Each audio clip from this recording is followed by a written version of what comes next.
வணக்கம். நாம வாங்குற சம்பளம், நம்ம வாங்குற பொருட்களோட விலை, ஏன் நம்ம அரசாங்கம் போடுற ரோடு வரைக்கும் இது எல்லாத்தையும் தீர்மானிக்கிறது ஒரே ஒரு விஷயம்தான், வேலைவாய்ப்பு. அது எப்படி நம்ம அன்றாட வாழ்க்கைய ஆட்டி படைக்குது, ஒரு நாட்டோட தலையெழுத்தையே மாத்துதுன்னு வாங்க விரிவா பார்க்கலாம். ஒரு நாட்டோட பொருளாதாரங்கிறது ஒரு பெரிய இன்ஜின் மாதிரி தான் வச்சுக்கோங்களேன். ஆனா அந்த இன்ஜினை ஓட வைக்கிற எரிபொருள் எது? அதுதான் மக்கள் செய்யற வேலை. அந்த வேலைக்கு பின்னால இருக்கிற சூட்சுமத்தை நம்ம புரிஞ்சுக்கிட்டோம்னா பொருளாதாரத்தையே புரிஞ்சுக்கலாம். வாங்க அந்த இன்ஜினை திறந்து உள்ள என்ன இருக்குன்னு பார்ப்போம். எந்த ஒரு பெரிய விஷயத்தையும் நம்ம புரிஞ்சுக்கணும்னா அதோட அடிப்படையிலிருந்து தான் ஆரம்பிக்கணும். வேலைவாய்ப்பு பொறுத்த வரைக்கும் அதோட அடிப்படை யூனிட் தொழிலாளர் சக்தி அல்லது லேபர் ஃபோர்ஸ்.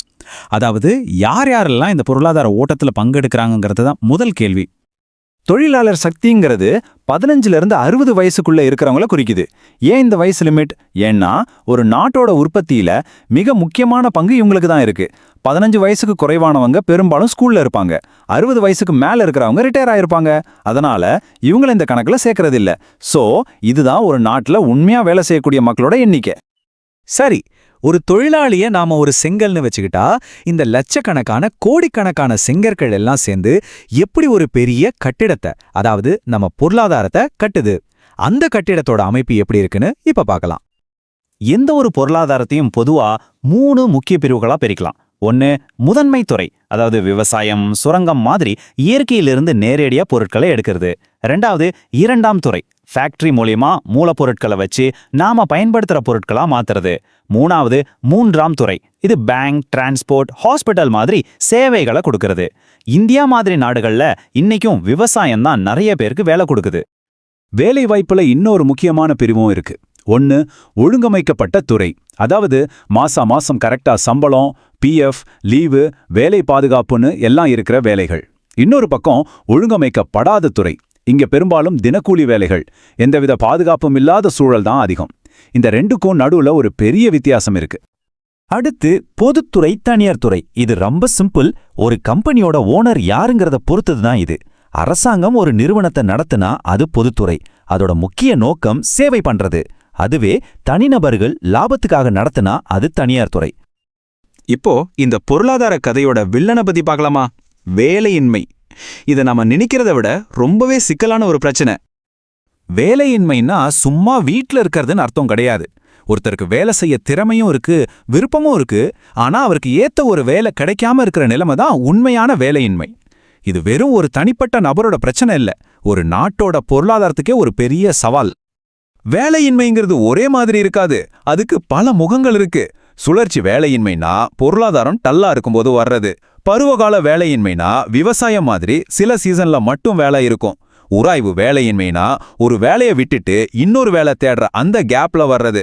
கட்டமைப்பு வேலையின்மைனா டெக்னாலஜி மாறுறதால வர்றது. மறைமுக வேலையின்மைனா ஒரு வேலைக்கு தேவைக்கு அதிகமா ஆட்கள் இருக்கிறது. இதுல சிலதை மட்டும் கொஞ்சம் விரிவா பார்க்கலாம். இத பொருளாதாரத்துக்கு வர்ற ஒரு காய்ச்சல்னு சொல்லலாம். பொருளாதாரம் மந்த நிலையில இருக்கும்போது கம்பெனிங்களோட வியாபாரம் குறையும். அப்போ அவங்க ஆட்குறைப்பு செய்வாங்க. இதுதான் சுழற்சி வேலையின்மை. பொருளாதாரம் மறுபடியும் நல்ல நிலைக்கு வந்ததும் இந்த காய்ச்சல் குறைஞ்சிடும். இது பேர்லயே இருக்கு பாருங்க, சில பருவங்கள்ல மட்டும் வர்றது. உதாரணத்துக்கு விவசாயத்துல அறுவடை காலத்துல நிறைய வேலை இருக்கும், மத்த நேரத்துல இருக்காது. அதே மாதிரி ஒரு ஐஸ்கிரீம் ஃபேக்டரியில கோடை காலத்துல உற்பத்தி உச்சத்துல இருக்கும், மத்த நேரங்கள்ல வேலை குறையும். இதுதான் பருவகால வேலையின்மை. பொருளாதாரம் ஒரு பெரிய மாற்றத்தை சந்திக்கும் போது இது உருவாகும். ஒரு உதாரணம் சொல்றேன். மொபைல் போன் வந்த பிறகு டிஜிட்டல் கேமராக்களோட தேவை குறைஞ்சிடுச்சு இல்லையா? அதனால கேமரா தயாரிக்கிற கம்பெனிகள்ல வேலை பார்த்தவங்க வேலையை இழந்தாங்க. இதுக்கு பேர் தான் கட்டமைப்பு வேலையின்மை. சரி, இந்த பிரச்சனைக்கெல்லாம் தீர்வு என்ன? இதை பத்தி 2 பெரிய பொருளாதார கோட்பாடுகள் ஒன்னோட ஒன்னு மோதுது. அந்த அறிவுசார் சண்டையை பத்தி தான் நாம இப்போ பார்க்க போறோம். இது மரபு பொருளாதாரத்தோட ஒரு அசைக்க முடியாத நம்பிக்கை.